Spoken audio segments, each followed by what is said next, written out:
మొంతా తుఫాన్ ప్రభావాన్ని తాజా పరిస్థితులను ఎప్పటికప్పుడు ప్రజలకు చేరవేయాలన్నారు ఏపీ సీఎం చంద్రబాబు నాయుడు. ప్రతి గంటకు తుఫాన్ బులెటిన్ విడుదల చేయాలని అధికారులను ఆదేశించారు. ఆర్టీజీఎస్ కేంద్రంలో మొంతా తుఫాన్ పరిస్థితులు, చేపట్టాల్సిన సహాయక చర్యల ఏర్పాట్లపై అధికారులతో సమీక్షించారు సీఎం. మరోవైపు సీఎం చంద్రబాబుకు ఫోన్ చేసిన ప్రధాని నరేంద్ర మోడీ తుఫాన్ పరిస్థితి గురించి అడిగి తెలుసుకున్నారు. ఆంధ్రప్రదేశ్ వైపు మొంతా తుఫాను దూసుకొస్తుంది. తీరానికి సమీపించే కొద్దీ ప్రభావం పెరుగుతుంది. దీంతో అధికారులు సన్నద్ధత, సహాయక చర్యలపై సమీక్షించారు ముఖ్యమంత్రి చంద్రబాబు నాయుడు. అధికారులకు పలు సూచనలు చేశారు. సమాచార వ్యవస్థకు అంతరాయం కలగకుండా చూడాలని ఆదేశించారు చంద్రబాబు. కమ్యూనికేషన్ వ్యవస్థను బలోపేతం చేసేందుకు శాటిలైట్ ఫోన్లను వినియోగించాలన్నారు. అవసరమైన చోట ప్రత్యేకంగా మొబైల్ టవర్లు ఏర్పాటు చేయాలని సూచించారు. తుఫాను ప్రభావం ఎక్కువగా ఉండే 2707 గ్రామాలు, వార్డు సచివాలయాల పరిధిలో ప్రత్యేక చర్యలు తీసుకోవాలన్నారు. 110 మండలాల్లోని సచివాలయాల్లో పవర్ బ్యాకప్ కోసం 3211 జనరేటర్లను వినియోగించాలని సూచించారు ముఖ్యమంత్రి. తుఫాను వల్ల ఎవరూ ప్రమాదాల బారిన పడకూడదని, ఒక్క మరణం సంభవించకుండా చూడాలని ఆదేశించారు చంద్రబాబు. సముద్ర తీరంలోని ప్రజలను పునరావాస కేంద్రాలకు తరలించాలని అధికారులను ఆదేశించారు ముఖ్యమంత్రి చంద్రబాబు.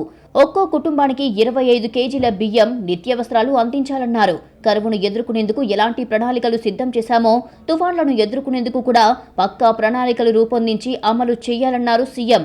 తుఫాను ప్రభావంతో ఆంధ్రప్రదేశ్లో నెలకొన్న పరిస్థితుల గురించి ప్రధాని నరేంద్ర మోడీ ఫోన్ చేసి అడిగారని తెలిపారు చంద్రబాబు. రాష్ట్ర ప్రభుత్వం చేపట్టిన చర్యలను ప్రధానికి వివరించినట్టుగా తెలిపారాయన. కేంద్రం నుంచి సహాయ సహకారాలు అందిస్తామని ప్రధాని భరోసా ఇచ్చారన్నారు. ప్రధాని కార్యాలయంతో సమన్వయం చేసుకునే బాధ్యతను మంత్రి లోకేష్ కు అప్పగించారు ముఖ్యమంత్రి చంద్రబాబు. ప్రస్తుతం కాకినాడకు సుమారు 500 కిలోమీటర్ల దూరంలో ఉంది మొంతా తుఫాను.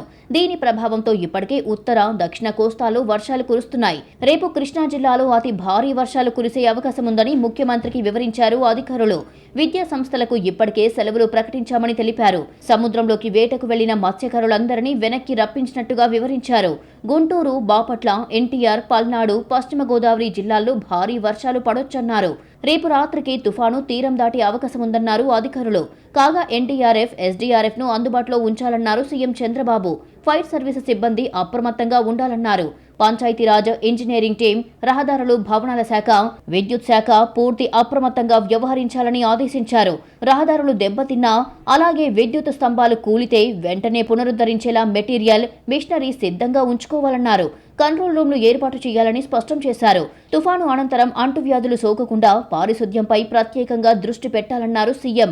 తుఫాను సమయంలో గర్భిణీలు, బాలింతలకు ఎలాంటి ఇబ్బంది తలెత్తకుండా 108, 104 వాహనాలను అందుబాటులో ఉంచే వైద్య సౌకర్యాలు కొనసాగేలా చూడాలన్నారు.